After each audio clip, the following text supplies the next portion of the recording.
Hi, everybody. Day 3 cumulative test review. This is it. End of semester, last lesson I have for you guys. Best of luck on your cumulative test. I hope you guys do awesome, and I hope you guys have a great summer. If I don't talk to you guys or see you guys again, enjoy it. And if you're going off to college, I have the best time ever. Don't forget, grades come first. All right, so let's see, we got a word problem. You guys don't like word problems, they scare you. This isn't too bad one.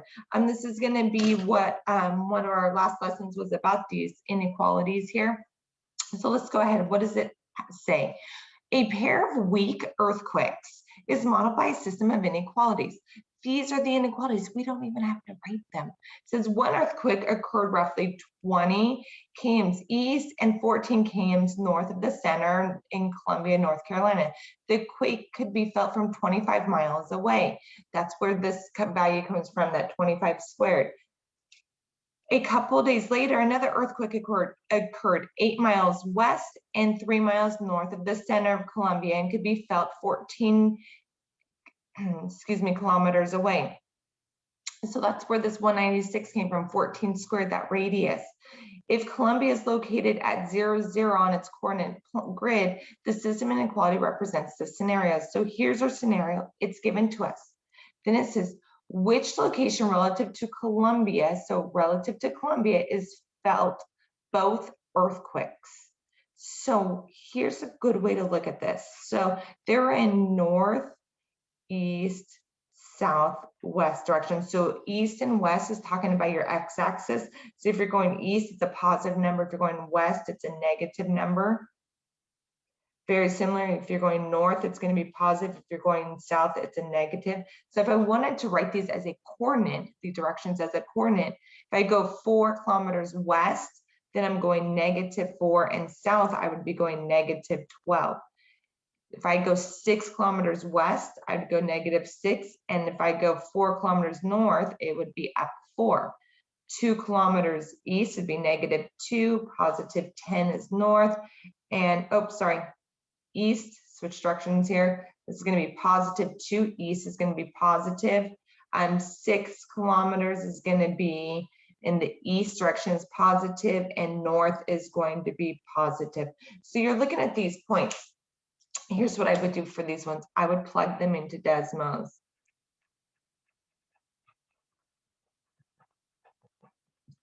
Plug them in your calculator. Which of these points is going to be in that shaded region? So let's go ahead and let's do that. So I'm going to pull it up for you guys. Let me get to my Desmos. It's hidden on my screen. So the controls for the Zoom are blocking it. All right, so I have x minus 20. Let me pull up the keyboard. Squared plus we have our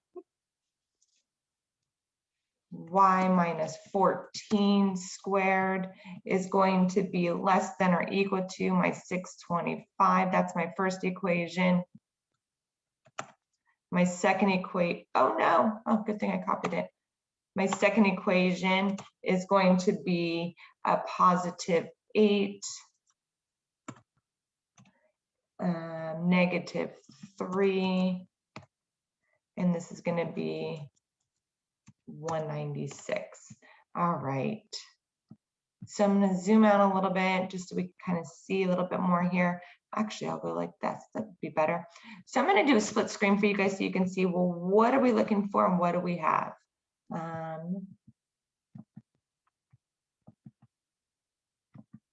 Shrink. My chais. Let me see my Zoom controls.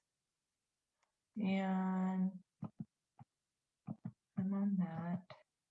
Why will this not shrink for me? Let me go out of it and see if I can reopen it. There, that's what I want, is it to be small like this. It's just taking, it's slow. Okay, so the reason why I wanted this is because I wanted you guys to be able to see the points. I want to do a split screen so you guys can see the points here. So I'm looking at -4. So these are counting by 2. If I go -4, so following my arrow, -4, -12 is going to be down here, not in the shaded regions, it's not in either shaded region. -6. +4 would be right here. It's in one of the circles, but it's not in the other. So I'm looking for it to be felt by both. So +2 here, +2, and a +10. So look at this one. It's in the green circle and it's in the blue circle. So this is going to be my answer right here. Is this one right here, because you can see where my arrow is. It's in both circles. That's what they're looking for, is the solution to both, where they can feel both earthquakes. And then we're going to do 6. If I look here at my 6, +8. That was right here. So again, that was just in the blue circle, just in the blue circle. So notice how I use my northeast, southwest to get my coordinates here. All right, next one, matrices.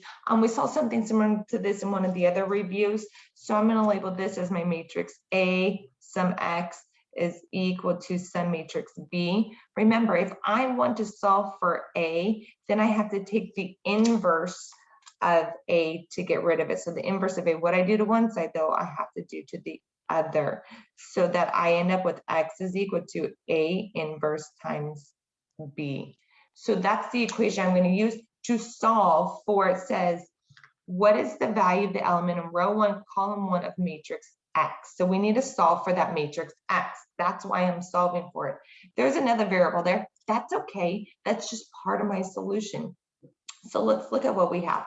First off, what is this matrix A inverse going to be? Remember, A inverse is 1 over the determinant of A, where I switch my A and my D, and I take the opposite signs of my B and my C. So in this case, if I multiply across, my determinant of A is going to be 4 times 1 minus 0 times my Y, so it's just going to be a value of 4. So then A inverse is going to be 1/4, and I go ahead and I switch my 1 and my 4. I make this a negative Y, and this is still going to be just 0. And I go ahead and remember that this 1/4 can go to each term, so I end up with 1/4 negative Y over 4, 0, and 1/4 of 4 is just going to be a value of 1. There we go, done. Now I could plug in the pieces to solve for my X.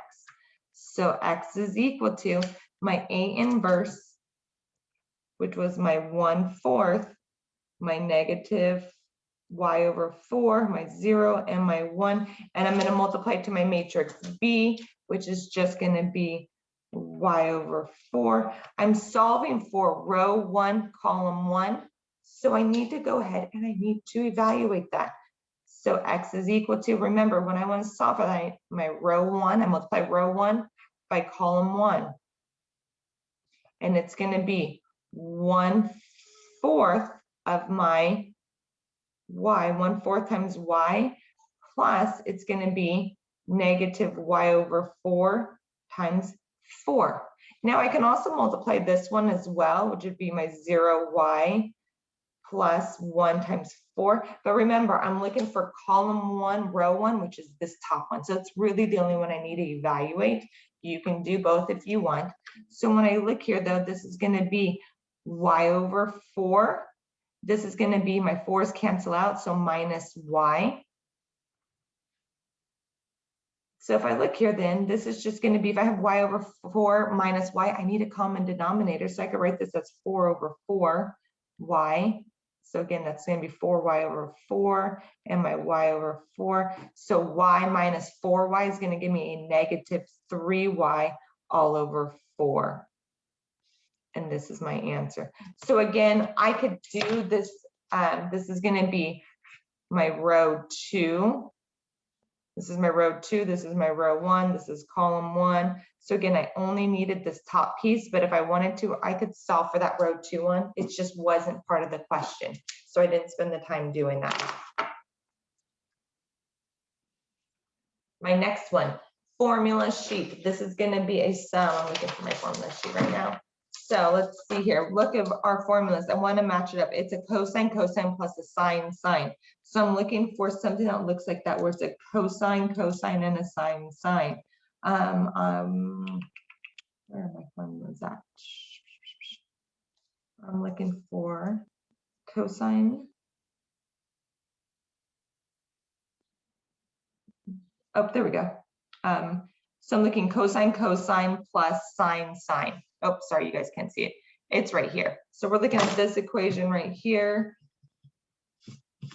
So if I look here, my equation has a plus in between. It's a plus in between, so I'm using the bottom sign. So it's going to match with this one right here at the bottom. So what this tells me is that this is equal to cosine of alpha minus some beta. So this would be the alpha, this would be the beta. So all I need to do is plug it in. So again, my formula sheet, I just matched it up. Which one does it go with?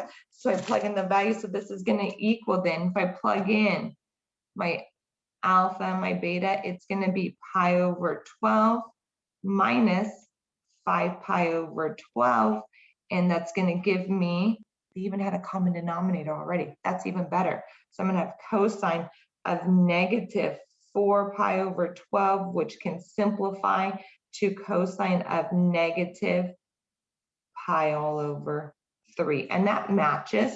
But also I want to point out, because your answer could have been written differently, because this is a negative.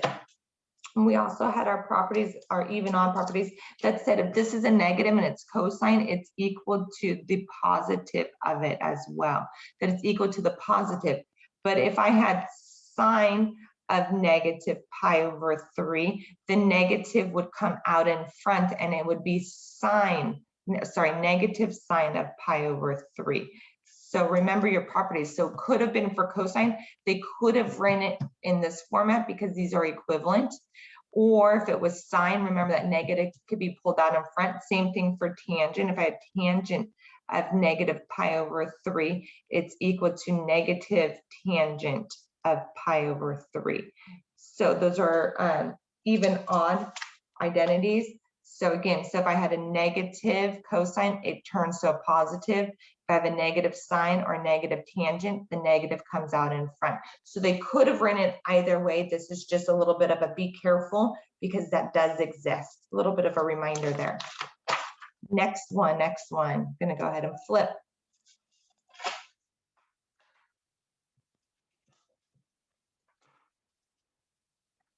So my next problem says Jason's determined solution set is going to be this graph. So which element, if any, is incorrect? So I need to look at the graph. So this says that the boundary line should be solid. So is that true? Well, if I look here, it's strictly going to be greater than, so it needs to be a dash. It means that it's going to be, the boundary is not going to be solid. It's not included. So this is going to be false. The boundary line should be a dashed. So that's not correct. So we're not going to check that one. The major axis is horizontal. So did he graph this correctly? So this tells me that underneath there, when there's nothing, it's just telling me 1. So I know that A is equal to 1.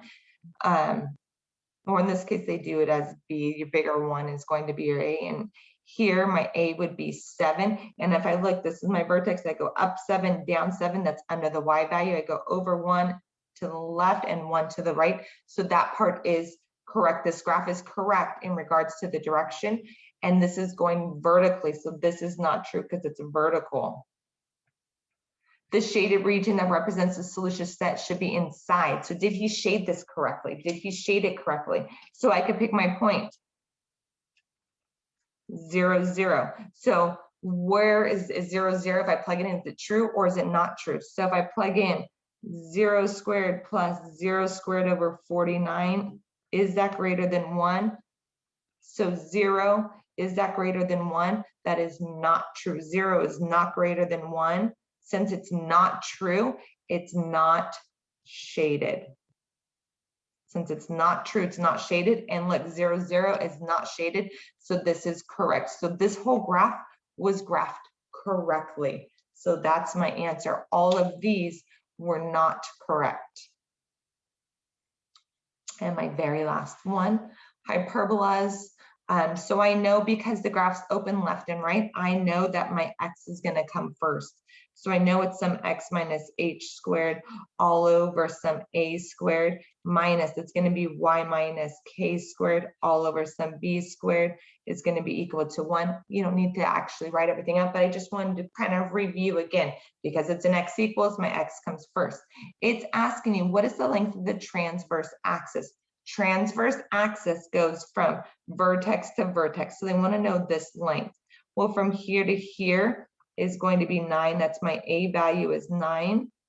And I know from here to here is going to be another 9. So the entire length, not just a piece of it, not just A. They want to know the entire length. So it was going to be 18 units. 18 units. So good luck on everything. If you have any other questions, again, feel free to reach out. Otherwise, you guys take care.